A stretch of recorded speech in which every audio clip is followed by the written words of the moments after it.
saya juga akan memberikan contoh pembuktian grup untuk himpunan bilangan rasional. Nah ini.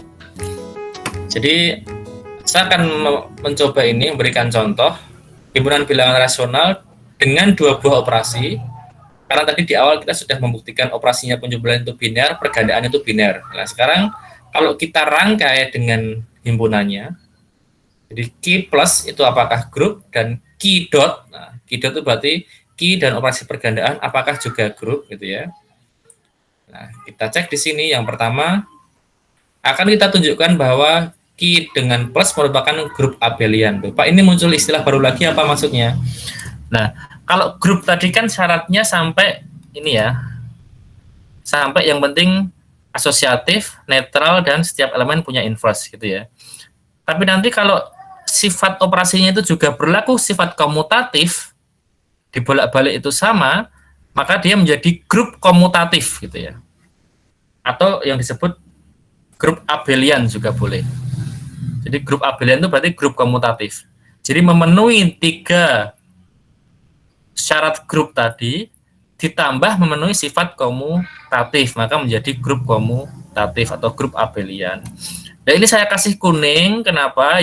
Yang sifat pertama ini seharusnya karena tadi penjumlahan dan pergandaan tadi sudah terbukti mereka adalah biner, ini harusnya nggak perlu dibuktikan, nggak apa-apa gitu ya. Tapi ini ya apa namanya, hanya biar Anda tahu cara membuktikan sifat tertutup gitu aja. Seandainya operasinya belum diketahui biner, gimana sih cara membuktikan tertutup? Nah, ini saya berikan ini yang saya kasih blok kuning ini. Tapi seandainya sudah diketahui dalam soalnya operasinya operasi biner, yang ini yang saya kuning ini nggak usah Anda tulis, nggak apa-apa. Nanti langsung ke asosiatif gitu ya. Nah terus yang tertutup bagaimana membuktikannya seandainya belum diketahui operasinya adalah operasi biner? Ini tertutup itu maknanya begini secara matematis ya.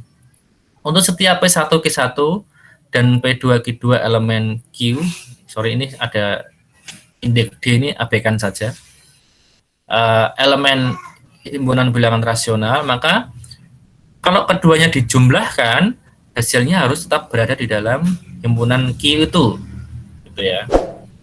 Nah, maka karena ini terkait dengan 2 elemen gitu ya, kita ingat kembali teknik pembuktian dalam loghim dulu, maka kita perlu mengambil sembarang 2 elemen juga. Kita ambil sembarang P1 Q1 dan P2 per Q2 elemen Q, elemen himpunan bilangan rasional. Terus kita jumlahkan. Nah, kalau kita jumlahkan hasilnya ternyata seperti ini by definisi tadi. Hasilnya P1 Q2 tambah P2 Q1 dibagi Q1 Q2. Nah ini kan tadi sudah saya jelaskan di awal tadi ya. Ini kalau mau Anda tambah kata-kata juga nggak masalah. Karena P1 Q2 P2 Q1 semuanya bilangan bulat, maka hasil penjumlahan dan perkaliannya bilangan bulat. Dengan demikian ini pembilang dan penyebutnya adalah bilangan bulat. Dan karena Q1 tidak 0 dan Q2 tidak 0, maka perkalian Q1 Q2 juga tidak 0. Maka hasilnya ini memenuhi syarat bilangan rasional. Jadi dia tetap berada di dalam Q. Dengan demikian, maka himpunan Q itu tertutup terhadap operasi penjumlahan. Itu cara membuktikan tertutup ya. Yang kedua, cara membuktikan asosiatif tadi ya. Kalau secara asosiatif kan definisinya seperti ini secara matematis. Ada 3 elemen, jadi sembarang 3 elemen di dalam Q, kalau dijumlahkan dari depan dulu, itu harusnya harus sama dengan kalau dijumlahkan dari belakang.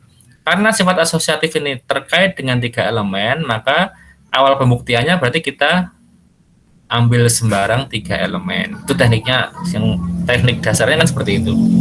Kita ambil P1 per Q1, P2 per Q2, dan P3 per Q3 elemen di dalam Q. Maka perhatikan ini, kita coba kita jumlahkan dari depan dulu. Ternyata ini hasilnya yang sesuai definisi ini ya. P1 Q2 plus P2 Q1 per Q1 Q2 baru ditambahkan dengan P3 per Q3. Terus kita lanjutkan, berarti kita samakan penyebut yang ini. Hasilnya menjadi seperti ini. P1 Q2 Q3 tambah P2 Q1 Q3 tambah P3 Q1 Q2 dibagi Q1 Q2 Q3. Terus coba kita keluarkan yang P1 per Q2, Q1-nya. Nah, ternyata hasilnya tinggal ini. Kalau P1 Q1-nya kita urai, kita keluarkan dari penjumlahan ini, dia jadi seperti ini. P1 per Q1 tambah P2 Q3 plus P3 Q2 bagi Q2 Q3. Dan yang belakang ini tidak lain adalah hasil dari jumlahan ini. P2 per Q2 tambah P3 per Q3. Jadi ternyata ditambahkan dari depan maupun dari belakang dulu hasilnya sama. Maka terbukti berlaku sifat asosiatif gitu ya. Kalau sudah asosiatif berarti tadi selanjutnya adalah kita menentukan bilangan identitasnya apa atau elemen netralnya apa di dalam himpunan bilangan rasional itu. Nah, secara matematis gini, harus terdapat E di dalam Q, sehingga untuk setiap P1 per Q1 di dalam Q, P1 per Q1 tambah E harus sama dengan E tambah P1 per Q1, harus sama dengan P1 per Q1. Itu sendiri. Jadi harus ambil sembarang dulu P1 per Q1, ternyata P1 per Q1 kalau ditambah 0 itu sama dengan 0 tambah P1 per Q1, hasilnya tetap P1 per Q1 gitu ya. Dan 0, netral 0 di dalam Q itu apa? 0 itu adalah 0 per R untuk sembarang R di dalam Q. Jadi 0 per R itu akan menjadi elemen netral untuk sembarang elemen di dalam Q gitu ya. Dari sini kita ketahui berarti himpunan bilangan rasional memuat elemen netral. Apa itu? Ya 0. Loh, Pak, kan dia harus dinyatakan dalam bentuk pecahan, Pak. Oke, boleh saja kita jadikan ini. 0 sama dengan ya 0 per R gitu aja. R-nya berapa, Pak? R sembarang, silahkan. R bilangan bulat sembarang. Ini salah ini, mohon maaf. Ini R-nya harusnya elemen bilangan bulat Z ya. Jadi mau kita ambil R itu sembarang bilangan bulat kan hasilnya 0 per R tetap 0 gitu ya. Jadi ada elemen netralnya. Sifat kedua terpenuhi atau sifat ketiga tadi. Yang terakhir, apakah ada elemen inverse untuk setiap elemen di dalam Q? Langsung saja ini kalau secara matematis tulis seperti ini ya. Makna terdapat inverse itu seperti ini. Langkahnya kita ambil sembarang P1 per Q1 di dalam Q, akan selalu terdapat ini P1 per Q1 inverse. Apa itu? Yaitu minus P1 per Q1. Jadi dibalik dan diminuskan gitu kira-kira. Sorry, bukan dibalik deh.